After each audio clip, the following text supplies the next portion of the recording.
Today's program is all about being zen, or at peace with yourself and your environment, living simple, uncluttered lives that takes into account the impact your actions have on others and the natural space. Hello, I'm Adrian Atkinson. Thanks for making it Jamaica Magazine.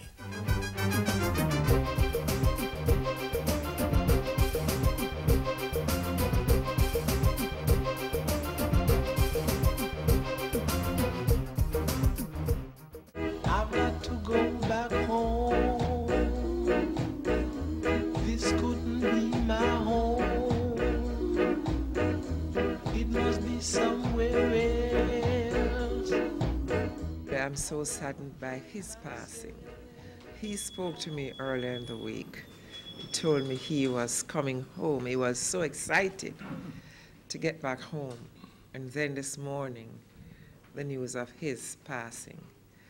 Roger was a one-of-a-kind politician, a son of the soil, a humble man, and I will always remember him for his generosity of spirit, but also his contribution to Jamaica as councillor, mayor, member of parliament, and minister of government. His passing will create a serious void in the government and certainly in the People's National Party. I want to extend condolence to his wife, members of his family, and his constituents. Go back home. This couldn't be my home.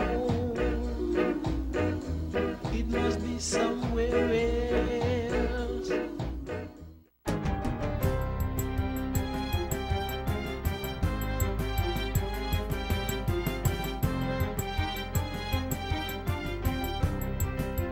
Good day, I'm Andrea Chisholm and this is your JIS News for Thursday, August 28. The country is mourning the loss of Agriculture Minister Roger Clark, who died this morning in the United States. Mr. Clark, who was on medical leave from his ministerial responsibilities, left the island in late July to undergo surgery and medical treatment for a back condition. The Member of Parliament for Central Westmoreland grew up in the parish where he worked with his grandparents and parents on the farm. Roger Clark, who has had a long political career in Jamaica, was elected as councillor for the Balaclava Division in St. Elizabeth in 1986. He moved on to a bigger stage in 1991 when he was elected Member of Parliament for Northeast St. Elizabeth. Minister Clark has long advocated for the Jamaican farmers as they work to secure the country's food security. In other news, students and teachers at the Walters Run Early Childhood Institution in Silent Hill, Northwest Clarendon will begin to enjoy a more spacious and comfortable facility starting this new school year. This follows the completion of $25.7 million in upgrading works to create a facility that's more conducive to teaching and learning. The community is also boasting a new multipurpose sports complex. Prime Minister Portia Simpson-Miller officially opened both facilities on Wednesday, saying both were in keeping with government's drive to encourage and achieve sustainable rural development. By increasing access to education for our children and improving the standard of educational facilities, we are making a significant investment in the future of our nation. Mrs. Simpson-Miller urged the residents to take on the responsibility for the upkeep and protection of the school. Too often, people in communities sit by and allow others to come in and to destroy, to remove windows, to remove doors, to remove equipment. What we provide for communities should remain in the communities, but should be protected by the people of the various communities. The work on the Walters Run Early Childhood Institution and the Silent Hill Multipurpose Sports Complex were funded by the Sports Development Foundation and the Chase Fund. The Planning Institute of Jamaica, PIOJ, is reporting continuous progress in Jamaica's labor force quality and security status. Deputy Director General at the PIOJ, Richard Lumsden, made the disclosure in a report for the April to June quarter of 2014. Labor force quality improved marginally, with 24.3% of the total labor force having vocational or professional certification, based on the quarterly labor force survey for April 2014, an increase of 0.1 percentage point from 24.2% in April 2013. Mr. Lumsden also gave an update on the country's crime-fighting efforts, saying serious and violent crimes as well as accusatory crimes declined by 10.3% in the 2014 April to June quarter. The murder rate for January to June 2014 was 18.2 per 100,000 population, which is down 8.2% from 19.9 per 100,000 population over the similar period in 2013. Health Minister Dr. Fenton Ferguson has reiterated his ministry's commitment to tackling irresponsible alcohol drinking and other disease risk factors. Dr. Ferguson says that in moving forward, consultations will be held with various stakeholders, including the alcohol industry. I want to make it clear that we understand that this is a business, and so we are really referring to the type of drinking that is detrimental to health and has negative social consequences. So we're not talking about stopping persons from drinking, but about irresponsible drinking. The health minister was addressing the annual general meeting of the Jamaica Association of Professionals in Nutrition and Dietetics. He said the strategy was to promote responsible use and not to reduce the production of alcohol, place sanctions on the industry, or stop consumers from buying alcohol products. Harmful use of alcohol, physical inactivity, unhealthy diet, and tobacco exposure are the four main risk factors for chronic non-communicable diseases such as cancer, cardiovascular diseases, and respiratory illnesses. And finally, the Ministry of Tourism and Entertainment has extended the deadline for persons to submit events to be endorsed under the Reggae Month, its Kingston for February 2015 calendar. The new deadline is September 10, and the events that are chosen will be endorsed by the Jamaica Tourist Board and receive local and international promotion. Reggae Month, its Kingston for February, is aimed at utilizing reggae music and its offerings to attract visitors to Kingston. Events submitted should be held between February 1 and 28 within Kingston and St. Andrew. To apply, event organizers are being asked to complete and submit 2 original copies of the Reggae Month, its Kingston for February endorsement form. It can be found on the ministry's website, mot.gov.jm/entertainment. And that's it for JIS News Today. I'm Andrea Chisholm. Thank you for watching.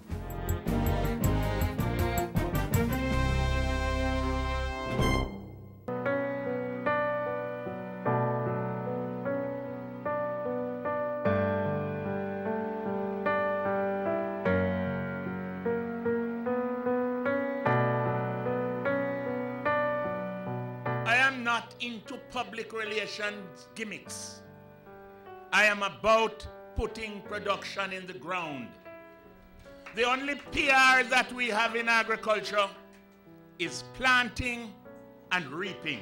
Roger Clark, one of the most colorful politicians in Jamaica's history, devoted much of his political career to the nation's farmers, having served as Minister of Agriculture in different administrations under the People's National Party. He was first appointed by former Prime Minister P.J. Patterson in 1998 and retained the position under Prime Minister Portia Simpson Miller's first tenure as head of government from 2006 to 2007. He was again tasked with heading the sector from 2012 to the time of his death. Roger Clark was a strong advocate for local food security, a trait that was embedded in him from an early age, having helped his parents and grandparents on the farm in the parish of his birth, Westmoreland. Your task, farmers, who will be empowered because of this system, is to make us cut that import bill significantly. Roger Clark has long had a successful career in politics. He won 6 general elections and 2 local government elections. Up to the time of his death, he was a Member of Parliament for Central Westmoreland, and prior to that, he served as Member of Parliament for Northeast St. Elizabeth in 1991 and became State Minister for Agriculture in 1992. His first full ministerial portfolio was that of Minister of Local Government and Works in 1995. Roger Clark, the politician from Williamsfield, Westmoreland, a Jamaican politician who cared about the well-being of the Jamaican people, especially the farmers.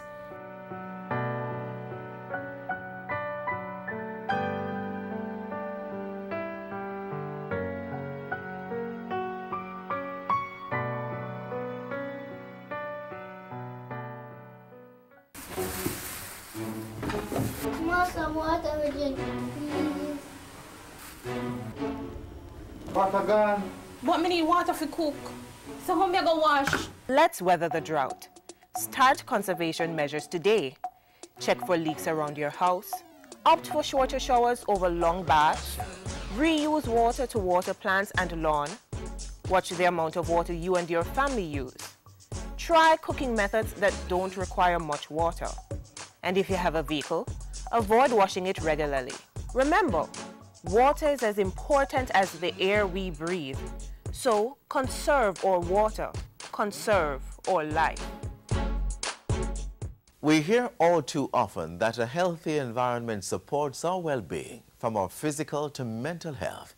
Have you ever felt stressed and gone out in nature and found that the serenity of the environment just seems to spur a sense of peace in your spirit?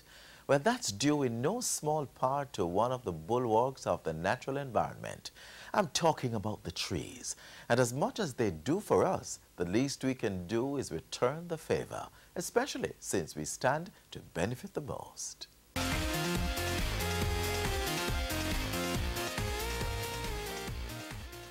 There's value to the trees standing. With all the discussion on climate change, the issue is that there's too much CO2 in our atmosphere, so our trees absorb that. So if you plant more trees, you will absorb more CO2. And that goes a long way towards making breathing a breeze. Trees find their largest homes in the forests of the world, which are also home to about 2/3 of all living species on Earth. Forests and the lives they support are threatened by human activities, activities which must change, and change which must begin with the way we think, the way we see things. We're working on the word bush. We're trying to eliminate it from our vocabulary.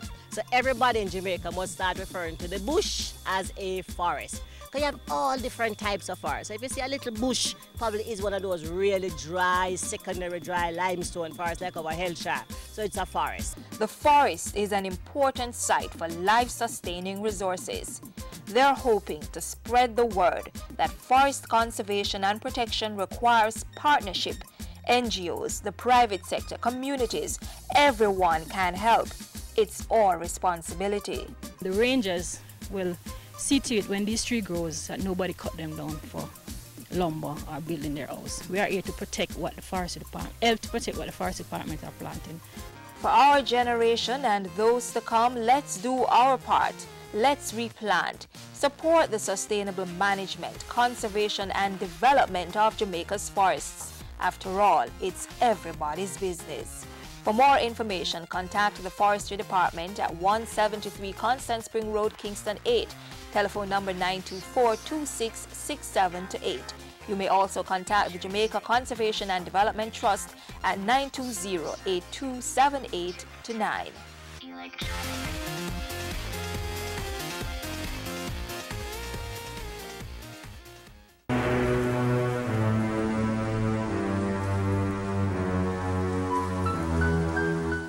That can easily change if we allow the cutting of trees, forest fires, animal grazing, crop cultivation, or improper dwellings to destroy our forest reserves. Help preserve Jamaica's flora and fauna. If you know or suspect that someone is hurting our forest reserves, call 1-888-FORESTS. Remember, protecting our forests means sustaining our lives.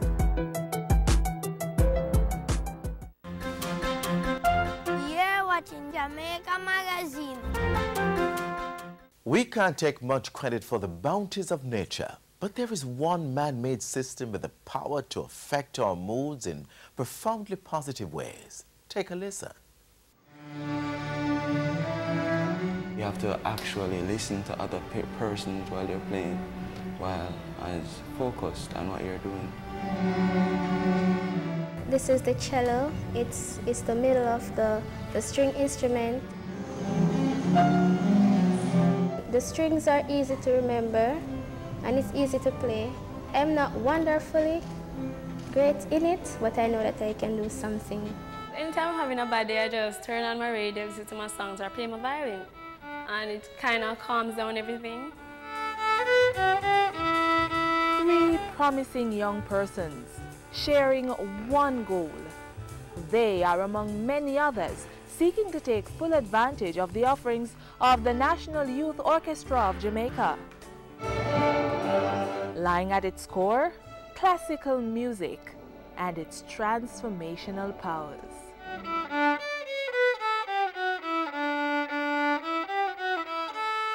If the music is quiet and calming, it actually can lower our blood pressure.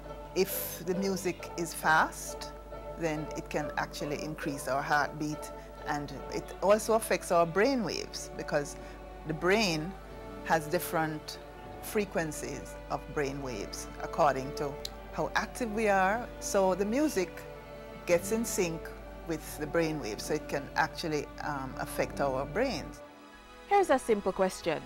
Would you exercise with slow-paced music in the background? Or even try to fall asleep while listening to hardcore dancehall, for example? That's right.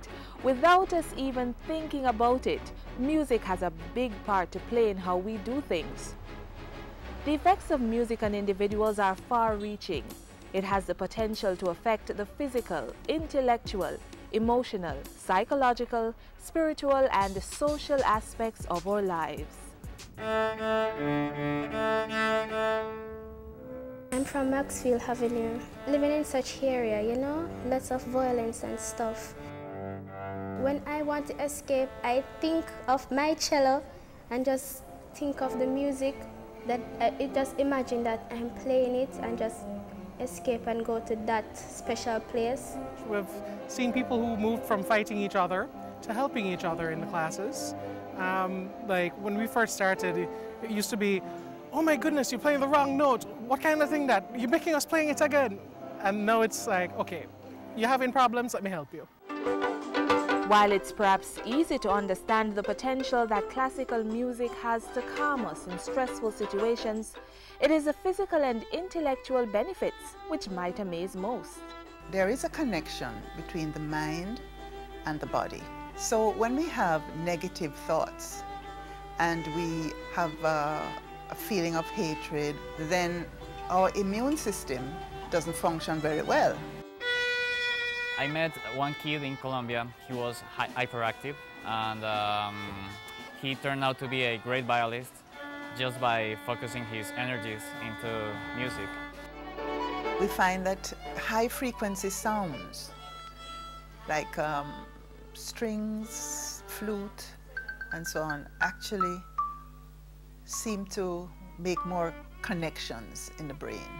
So that's why they think that if you play music for babies, even in the womb, because they can hear, that those high-frequency sounds actually make more brain connections, so they're brighter kids.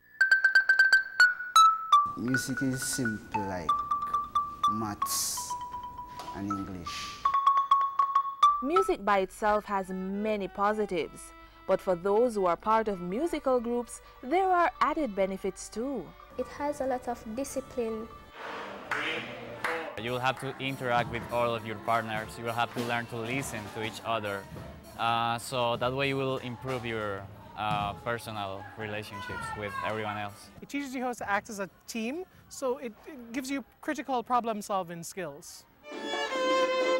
While it's a fact that soft, soothing music works wonders, the experts are not denying there is a place for loud, pulsating music, but they suggest everything in moderation. It helps sometimes to get rid of frustration, and sometimes that really is necessary. But we can't have it all the time, because anything you pay attention to manifests. So with all the benefits outlined, it may be worth more than its weight in gold to slow down, pay attention, and change the beat. Householders, business people, school administrators, protect yourself and your children from the Chikungunya virus. Be on the alert. Help control the mosquito population. Chikungunya is a virus transmitted by the Aedes aegypti mosquito, which breeds in and around your home, workplace, and school. Destroy breeding sites. Empty old tires and all other containers where water can settle. Bore holes in old cans. Cover water drums and garbage cans. Wash flower pots and vases and clean pet dishes regularly. Protect yourself from mosquito bites. Cover your body as much as possible and use mosquito repellent containing DEET. And if you're experiencing symptoms of chikungunya, a sudden high fever, headache, rash, nausea, pain, stiffness, or severe joint pains, see your doctor or go to the nearest health center.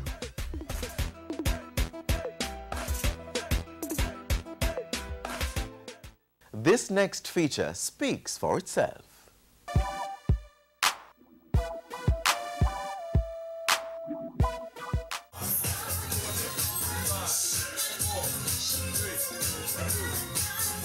Keeps you young, make you look good in your clothes, make you attractive to opposite sex. It's only a matter of fitness and health. Keep me vigorous and keep my youth. It's the healthy way. I want to say slim.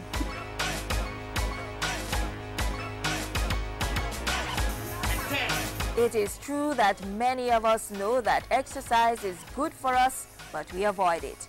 Why? Because we are afraid that exercise has to be vigorous before it can be effective. But physical trainers say this is not true. Every little bit counts. It all adds up to burning more calories. We may not be ready for a structured program like going to the gym, but we can start small. The first thing that exercises help us to do is to maintain a healthy lifestyle. And the first thing that we want when we exercise is to live long.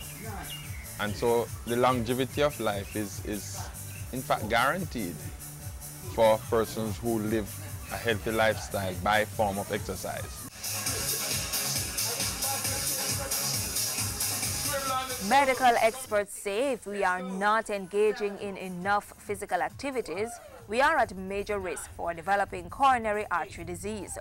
It can also contribute to other risk factors like obesity, high blood pressure, and diabetes. However, physical trainers say before we start a vigorous exercise program, there are a few things we must do. You need to consult your physician first, get an okay from them, and then you proceed with your exercise. And we would advise you not to start vigorously. Start exercising at slow paces, gradually getting into the vigorous aspect of your exercise.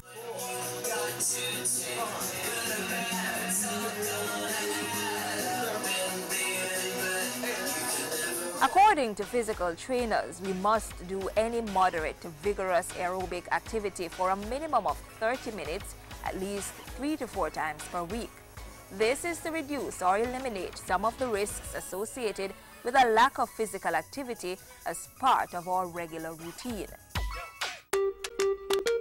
Here we go. Moderate physical activity may include brisk walking, gardening, raking leaves, sweeping the floor, pacing while you talk.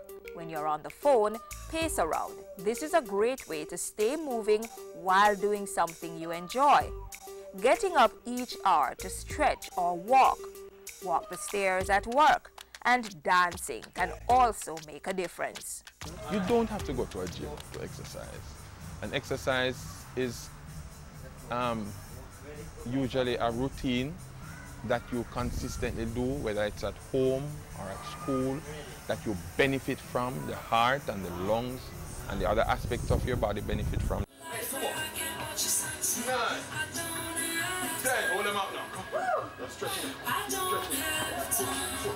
Stretching and aerobics are some of the exercises that we can do at home to help us keep fit and maintain a healthy lifestyle. Aerobic exercises strengthen your heart and burn calories.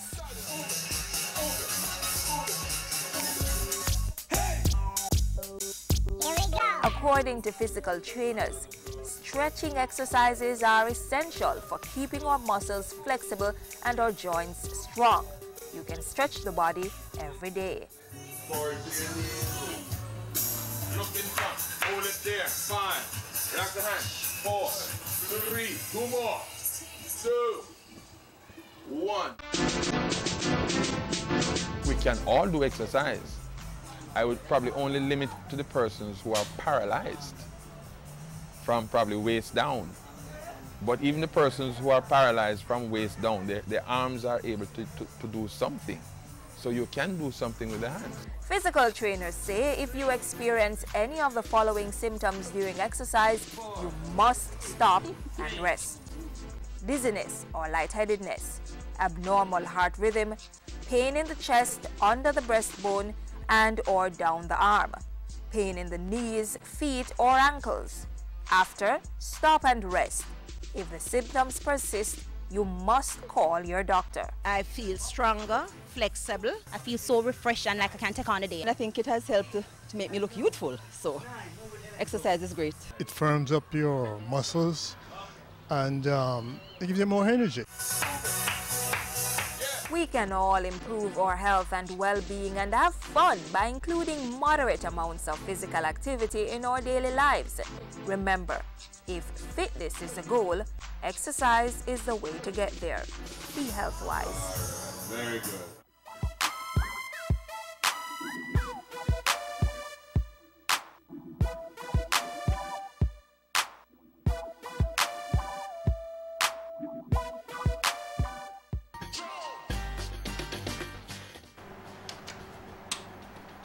Guys, I'm not ready.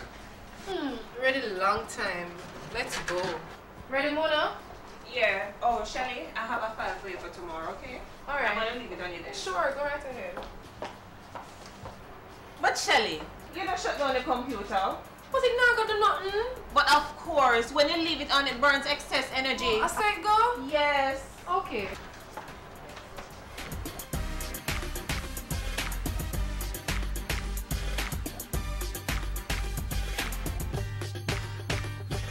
Did you know that the country foots the bill to import the fuel that produces electricity? Let's all play our part to conserve on energy by ironing once per week, unplugging all appliances when not in use, and avoid keeping the refrigerator open for a long period of time when removing food. Get smart. Don't get left in the dark.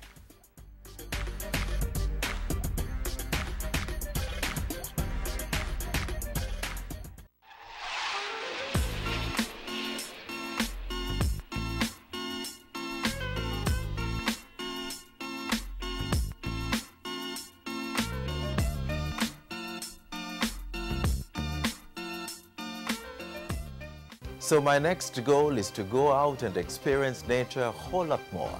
Get up and exercise and listen to some music whenever I feel stressed. I may even try the classical type. For now though, thanks for taking time out of your day to connect with the JIS. We're here every day on this station. We're also on the World Wide Web. Be sure to visit us at jis.gov.jm or search for us on YouTube. We want to hear from you. So connect with us through our Twitter, Facebook, and email accounts. I'm Adrian Atkinson. Until then, do take care. This has been a production of the Jamaica Information Service, the voice of Jamaica.